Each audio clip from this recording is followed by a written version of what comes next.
know, India has made commendable progress during the last 10 years to electrify all its villages and achieve complete electrification, or we can say near universal electrification. Now, the next step to provide 24 by 7 supply to all these connected households and small businesses in the rural areas in the most reliable and affordable manner. Uh, the distribution of electricity, especially in terms of providing quality and reliability, however, remains a challenge in most states of India. The task of ensuring this 24 by 7 reliability of electricity supply and responsive service delivery, which is equally important, is ongoing and targeted to be achieved by the year 2022. That's the 75th year of India's independence. But it is easier said than done. This access gap, that is the both underserved and unserved customers, are the potential users of decentralized solar PV application solutions, or what we call distributed renewable energy. Now, whether electricity is from the grid or from DRE solution, based on our interaction with villagers in many states, what we found is that it does not matter to them. The key to them is what they say is equivalent electricity, and that it should be readily available when required the most and be reliable and affordable. Let's take an example. Households who have been provided with the grid connection, maybe during the last few years under the Saubhagya program or otherwise, could still use a solar home system as a backup in the time of blackouts or as an alternative source of electricity when required. In the same way as most urban households in India keep inverter storage systems, despite a better electricity supply situation than the rural areas. And in fact, the inverter storage systems are also kept in the national capital region. So DRE will be the most suitable for re-energizing livelihoods, going beyond the household connection and moving away from the unreliable energy supply in the micro enterprises and home-based industries.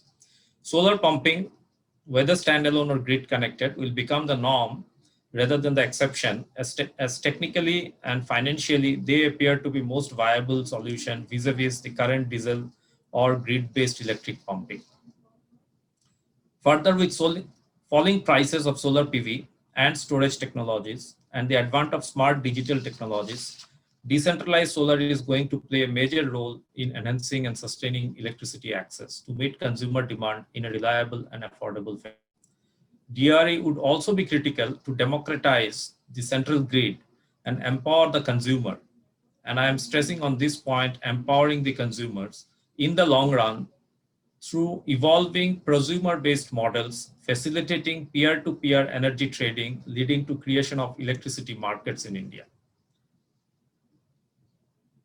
Was about the individual solutions. Now, in case of collective systems like renewable energy-based mini-grids or microgrids, I feel with tariff parity through regulation and smartness through better use of IT and Internet of Things, the potential is immense to change the way electricity distribution is happening now through the legacy system, what we call them. But we have to move away from the kilowatt level microgrids, which mostly are being implemented in the rural areas, to sub-megawatt level mini grids so as to support both domestic and productive applications at grid competitive prices. And our estimation shows that it is be feasible to provide electricity at a grid competitive prices if we can set up sub-megawatt level mini grids in the rural areas. Thus, each such mini grid interconnected with individual systems at prosumers' houses, and this is something that I am visualizing what is going to happen probably in the next 5 to 10 years' time. So, mini grids interconnected with individual systems at prosumers' houses and further connected with the main grid to take and feed electricity depending on demand with decentralized management. I'm stressing again on the word decentralized management is the future, both to address the climate change issues and provide better service and supply to the customers, and at the same time create large number of jobs for the rural youth. So to summarize, what I feel is that the right suite of design solution and delivery models, especially in market mode, with innovative financing mechanism and policy enablers, has the potential for distributed renewable energy, especially solar, to complement the centralized grid and support the Indian government's goal of power for all by 2022 and beyond. Thank you.